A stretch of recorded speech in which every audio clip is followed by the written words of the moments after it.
Assalamualaikum warahmatullahi wabarakatuh. Halo teman-teman semuanya, perkenalkan nama saya Sarifah Sukma, saya dari kelas 12 MIPA 1. Jadi pada video kali ini saya akan menjelaskan sebuah kandungan ayat Al-Quran. Kira-kira surah apakah yang bakalan saya jelaskan? Surah ini, atau surah ini? Nah, benar sekali. Jadi pada video kali ini saya akan menjelaskan surah Luqman ayat 13-14. Oke teman-teman, jadi mari kita baca bersama-sama Quran surah Luqman ayat 13-14 beserta juga dengan artinya. A'udzu billahi minasyaitonir rajim. Bismillahirrahmanirrahim. Wa idz qala Luqmanu libnihi wa huwa ya'idhuhu ya bunayya la tusyrik billah inna syirka la zulmun azim wa wassaynal insana biwalidayhi hamalathu ummuh wahnan ala wahnin wa fitaluhu fi amaini anishkur li wa liwalidayk ilayyal masir. Artinya, dan ingatlah ketika Luqman berkata kepada anaknya di waktu ia memberi pelajaran kepadanya, "Hai anakku, janganlah kamu mempersekutukan Allah Subhanahu wa Ta'ala. Sesungguhnya mempersekutukan Allah Subhanahu wa Ta'ala adalah benar-benar kezaliman yang besar.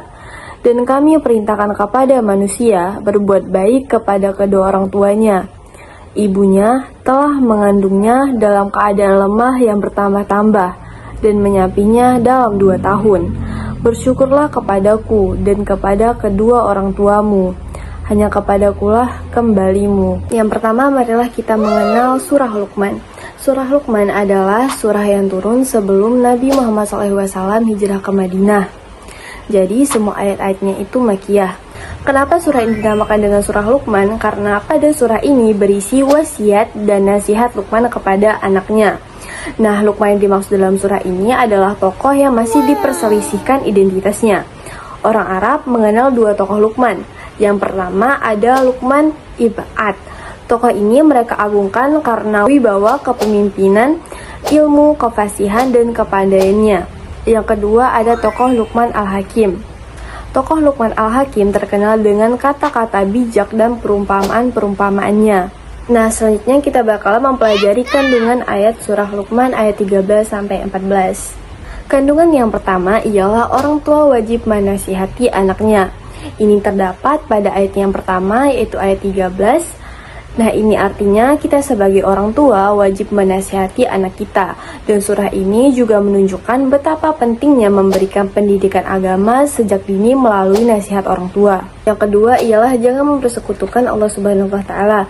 Ini juga terdapat pada ayat 13 atau pada ayat ini Allah Subhanahu wa Ta'ala melarang kita untuk mempersekutukannya dengan suatu apapun. Karena mempersekutukan Allah Subhanahu wa Ta'ala atau perbuatan syirik merupakan kezaliman yang sangat besar.